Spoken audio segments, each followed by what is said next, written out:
The Xbox Showcase Review, or the Xbox Developer Direct, is come and gone, and I want to give the good, the bad, and sort of my conclusion about how Xbox is starting 2023. I also have a rumor about Starfield from somebody who predicted one of the really big surprises and reveals during the showcase. I will save that for the end. So I want to walk through the good first because I do think this was a good showcase. I think they did a great job. This is a strong showing for the year of 2023 for Xbox. They needed to set a cadence. They needed to build some confidence. Now, there are some bad things. There are some criticisms that I have, but overall, I would give this a good score. I wouldn't take off a whole lot of points. First and foremost, one of their strongest showings, I think, was Forza Motorsport. Undeniably looks just absolutely incredible. The things they're doing with the paint and the details and the graphics. They really have, I think, a solid win with Forza Motorsport under their brand. Like, this is a big win for Xbox. They always have a great showcase. I think Forza always looks very, very good. That is related to one of the bad things, but I'll talk about that in a moment. There's also the Forza stream that might reveal more. That's going to go on the 26th. I'm recording this on the 25th, the day after everything happened. So I'm open to the fact that there could be more details forthcoming that should take away maybe from one of the things I am going to say critical. But the graphics and the appearance of these games, I am not a car guy. I don't play car games, but this game always gets my attention, and it just looks absolutely stellar. Like, look right here. Like, look at the graphics. They're just absolutely phenomenal. If they can actually leverage the Forza Tech engine for Fable and nail it, I'll be very, very excited for what Fable ends up looking like. So that was a really, really solid showing. I thought Forza was a big win for Microsoft and for the showcase and for Xbox. Now, ESO did a separate stream. So they did a separate showcase stream, and they had more to show there.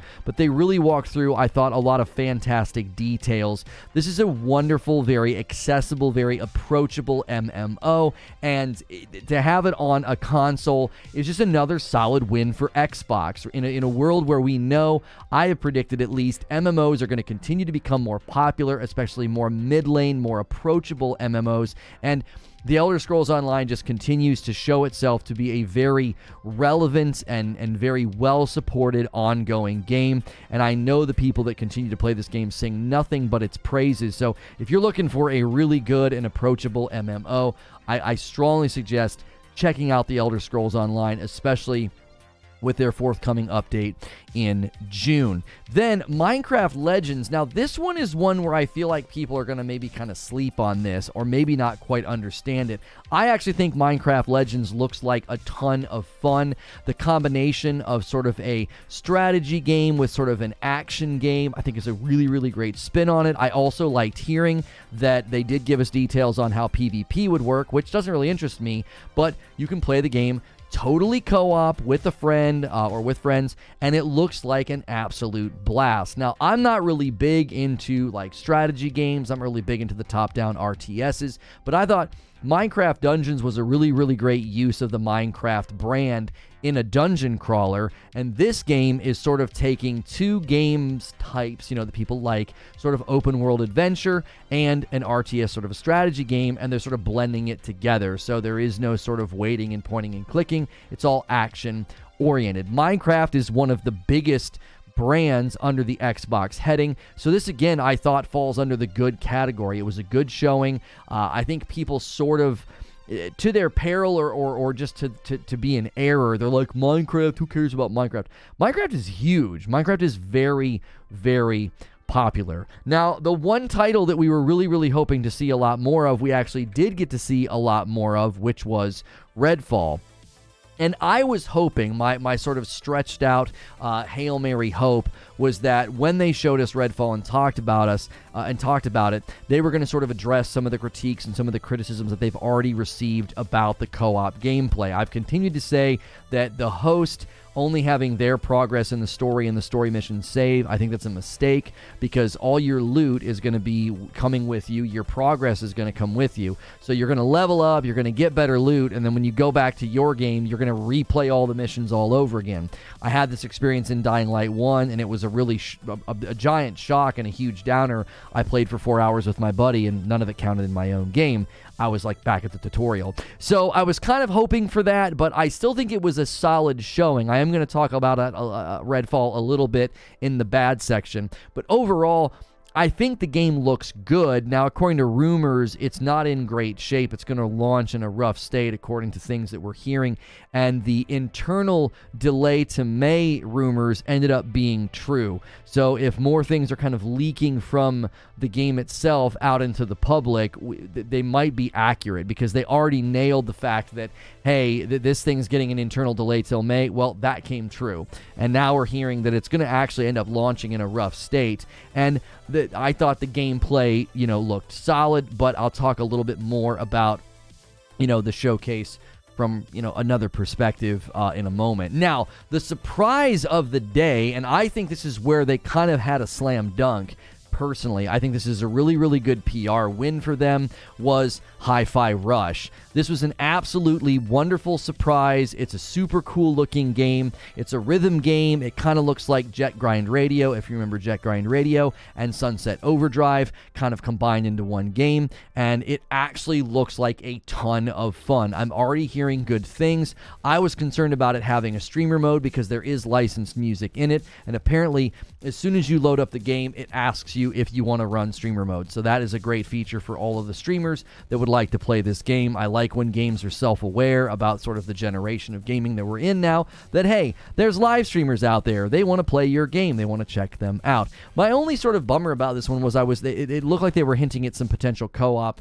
I don't know how co-op would work in a rhythm game. And the fact that it's from the makers of Evil Within, in Evil Within 2, I think was just a cool, departure from what you probably would have expected to see from them. So Hi-Fi Rush was, I think, the showstopper to a certain extent, because we were sort of expecting to hear from the other four. We kind of knew what each game was going to be talking about. And the real slam dunk of Hi-Fi Rush is that they were like, you can play it today, like this evening. So people in my community, in my Discord, are already playing it. They're saying it's actually really fun. They're enjoying it.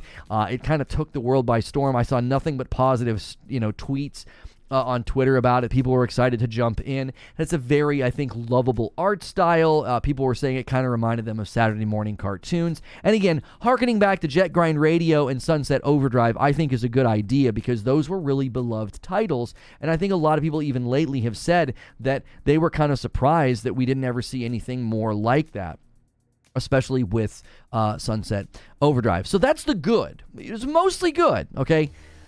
Now let's talk about the bad, okay? Forza Motorsport not having a release date. I know that when this video goes live, let's say they did a release date during their Forza stream. Let's just say they did. Okay, fine. But this was your first showcase. This was your first thing. And I think the theme, having that thematical push of launch date, would have been a really, really good, just well-rounded showcase. So as a showcase goes, if they save the release date for the Forza stream, I still don't agree with that. I don't think that's good for your first showcase of the year, to have a game with a giant question mark. Maybe they were like, oh, it'll make more people tune in tomorrow. I don't know if it will or not. We'll have to see. I'm obviously recording this before they've done that stream. Let's imagine that they get through that Forza stream and there is no release date. I don't think that bodes well for Forza landing in the first half of 2023 as it was promised last year at the Xbox Bethesda Showcase. It's literally on the image. We double-checked this. We looked at this. It says, these are the games coming in the next 12 months, and Forza's like right at the top. So that was a bad thing about the showcase. If they end up putting the release date in that second stream, cool, awesome, great. I hope it lands in June. I hope Microsoft can then have that great cadence for the first half of the year. You really want that cadence, I think, to cement people's confidence in the brand. Then let's talk about Redfall. I don't think Redfall looks that exciting. I don't understand why game companies continue to do this sort of slow plodding along hip-fire gameplay. It doesn't make your games look good. No one plays the games in this way. There were a couple of times where they actually like ADS'd and aimed their weapons, and it started to look better, in my opinion. This isn't the greatest showcasing of them, because here again you can see this is a great time to show it. I don't mind hip-firing shotguns, but whenever they were hip-firing the rifles, it just looks bad. It makes the game look boring and uninteresting. It makes it look like this slow, non-intense, plodding combat. It's just not a good showing of your game, all right?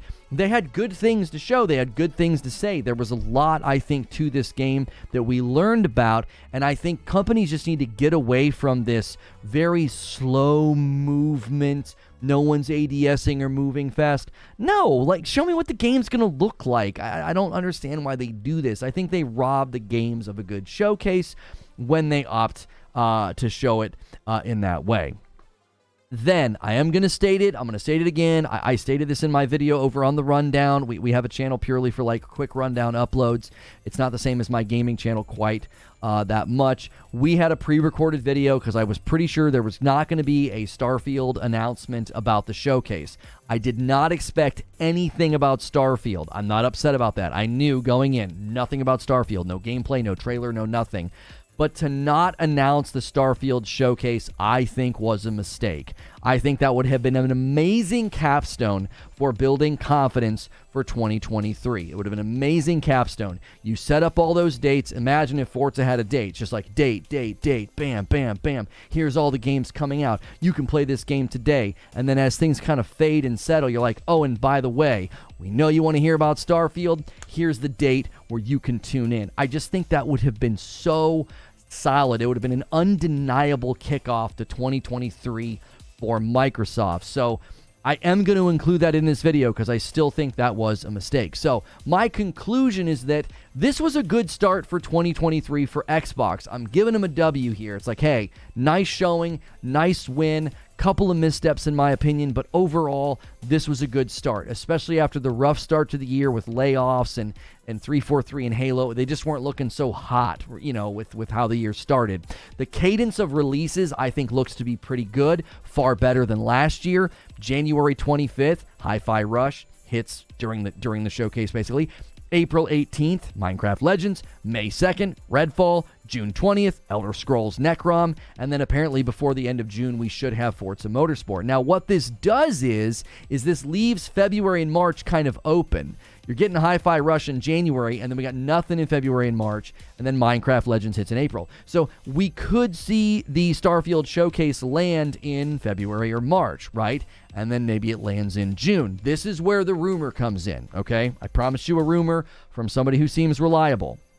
A leaker who already predicted and sort of revealed the Hi-Fi Rush thing ahead of time. They got that one right, okay? That means they somehow have info. They've got an inside scoop from somewhere because they had good, reliable information. Turned out to be true with Hi-Fi Rush, all right? They accurately predicted that. They are claiming that Xbox wants Starfield out in June, which I think that is a terrible decision.